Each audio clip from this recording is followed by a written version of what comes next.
आज हमारी सबसे पहली और सबसे बड़ी खबर उन छोटे देशों से संबंधित है जहां पर प्रधानमंत्री मोदी ने इंटरनेशनल दोस्ती का लोकार्पण कर दिया है।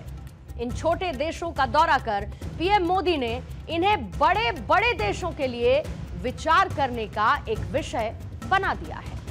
पीएम मोदी के इन 3 देशों के दौरे में 2 नाम कई लोगों के लिए नए हैं, जिसमें एक है साइप्रस और दूसरा है क्रोएशिया।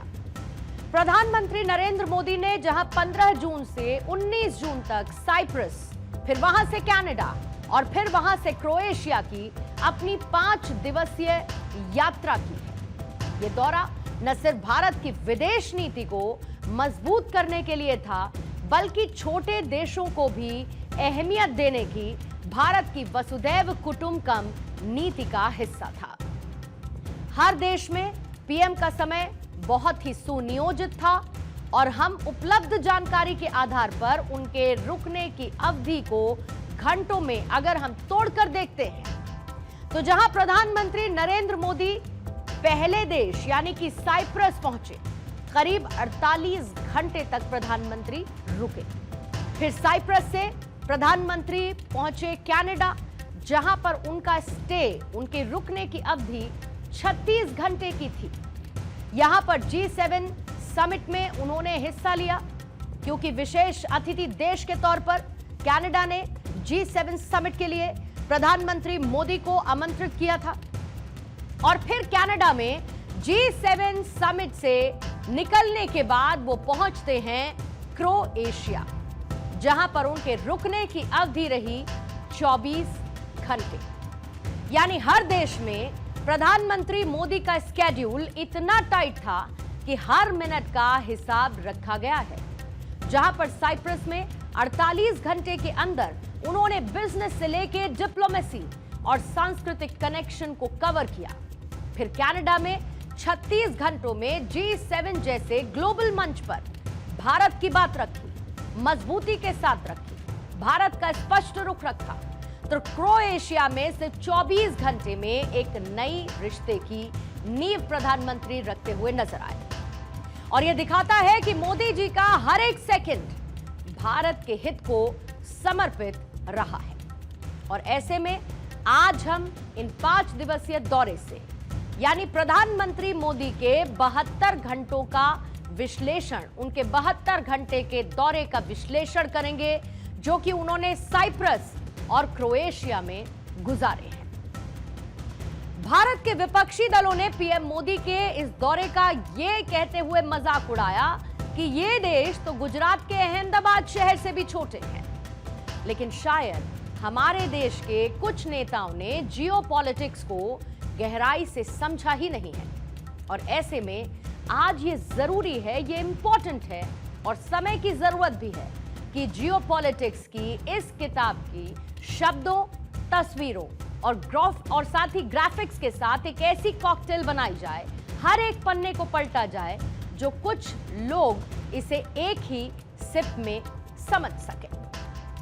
प्रधानमंत्री नरेंद्र मोदी की साइप्रस और साथ ही क्रोएशिया की यात्रा सिर्फ एक विदेशी दौरा नहीं, बल्कि भारत की उस वैश्विक सोच का प्रतीक है जो ये कहती है कि दुनिया एक परिवार है और इस परिवार में कोई भी छोटा बड़ा नहीं है। यानी ये भारत की वसुधैव कुटुंबकम की नीति है, जिसे प्रधानमंत्री मोदी हर कदम पर जीते आए हैं। साइप्रस और क्रोएशिया ये वो देश हैं जिनकी आबादी, जिनकी पॉपुलेशन और जो भौगोलिक आकार है वो भले ही छोटा, लेकिन रणनीतिक और सांस्कृतिक महत्व में ये किसी से भी कम नहीं है। साइप्रस, जो कि पूर्वी भूमध्य सागर में एक रणनीतिक टापू है, और क्रोएशिया, जो कि यूरोप के बाल्कन क्षेत्र में एक उभरता हुआ देश है।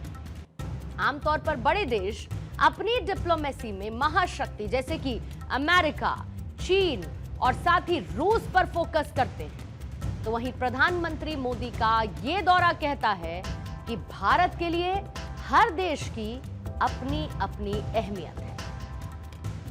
साइप्रस में भारत ने जहां पर आर्थिक साझेदारी को बढ़ावा दिया, खासकर डिजिटल टेक्नोलॉजी और स्टार्टअप्स में, तो क्रोएशिया के साथ सांस्कृतिक आदान प्रदान और टूरिज्म को एक नया आयाम मिला है। यह दिखाता है कि भारत सिर्फ बड़े मंच पर नहीं बल्कि छोटे छोटे देशों के साथ भी गहरे रिश्ते बना रहा है, और ये एक ऐसी डिप्लोमेसी है जो नक्शे के आकार को नहीं बल्कि स्ट्रैटेजिक रिश्तों को तरजीह देती है।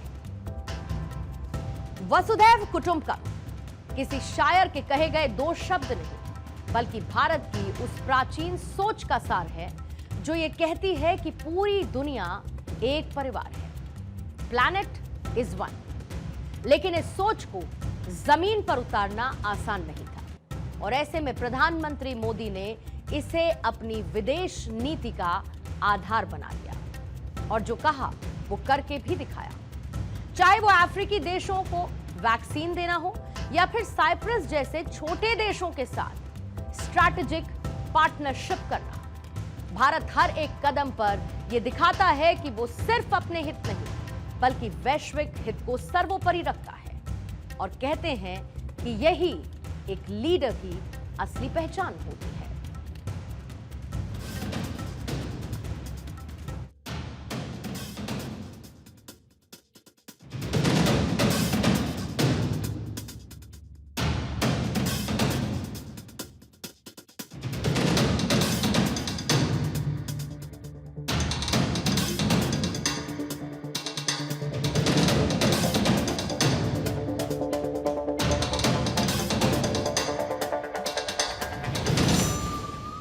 मुझे साइप्रस के इतने बड़े सम्मान से अलंकृत किया गया।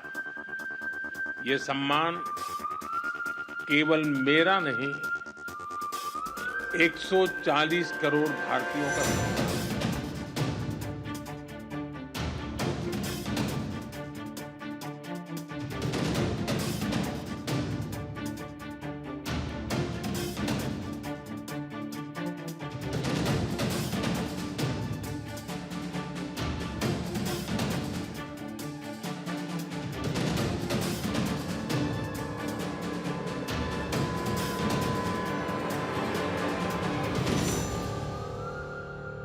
हमने द्विपक्षीय व्यापार को बढ़ाने और विश्वसनीय सप्लाई चेन तैयार करने के लिए कई क्षेत्रों में सहयोग बढ़ाने का निर्णय लिया है। हम फार्मा, एग्रीकल्चर, इंफॉर्मेशन टेक्नोलॉजी ऐसे कई महत्वपूर्ण विषयों में सहयोग को बढ़ावा देंगे।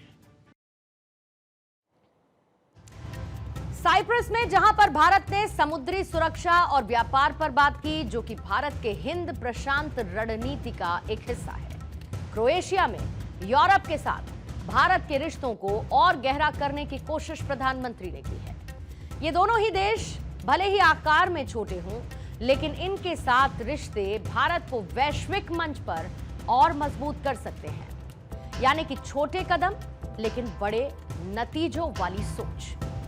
अब जरा आइए थोड़ा सा गहराई में चलते हैं, क्योंकि साइप्रस और क्रोएशिया दोनों ही अपनी अपनी जगह पर रणनीतिक रूप से बेहद अहम है। साइप्रस जो कि भूमध्य सागर में एक ऐसा देश है जो कि यूरोप, एशिया और अफ्रीका के बीच एक सेतु की तरह है। यहां पर भारत की मौजूदगी न सिर्फ व्यापार के लिए बल्कि समुद्री सुरक्षा और ऊर्जा क्षेत्र में भी फायदेमंद है। दूसरी तरफ है क्रोएशिया, जो कि यूरोपीय संघ यानी कि EU का हिस्सा है, उसका परमानेंट मेंबर है। इसका मतलब ये कि इसके साथ रिश्ते मजबूत करने में भारत को यूरोप के अंदर अपनी पैठ बढ़ाने का मौका मिलता है, खासकर तब जब यूरोप और चीन के बीच तनाव बढ़ रहा है। प्रधानमंत्री नरेंद्र मोदी का यह दौरा सिर्फ दोस्ती बढ़ाने का नहीं बल्कि भारत के रणनीतिक हित को साधने का भी एक प्रयास है।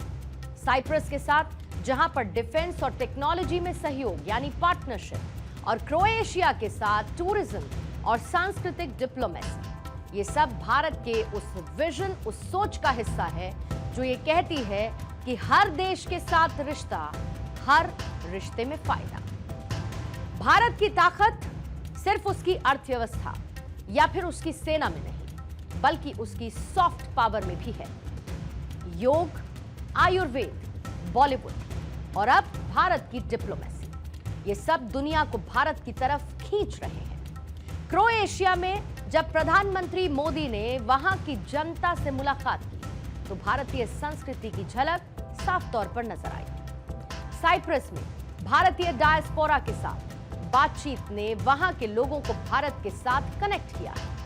और ये सॉफ्ट पावर का ही कमाल है, जो कि बिना किसी दबाव के रिश्तों को और रिश्तों के साथ दिल को जीत लेता है। छोटे देशों के साथ ऐसी डिप्लोमेसी भारत को न सिर्फ एक आर्थिक शक्ति बल्कि एक सांस्कृतिक और नैतिक शक्ति के रूप में भी स्थापित करती है।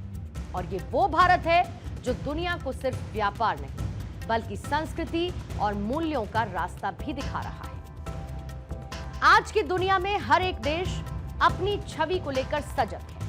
भारत, जो कभी सिर्फ एक विकासशील देश के तौर पर देखा जाता था, आज वैश्विक मंच पर एक लीडर के तौर पर उभर कर खड़ा है। साइप्रस और क्रोएशिया जैसे देशों के साथ रिश्ते बनाकर भारत के संदेश दे रहा है कि वो सिर्फ बड़े देशों का साथी नहीं बल्कि छोटे देशों का भी भरोसेमंद दोस्त है। और ये प्रधानमंत्री का विजन दोनों ही देशों के दौरे के दौरान साफ दिखाई दिया।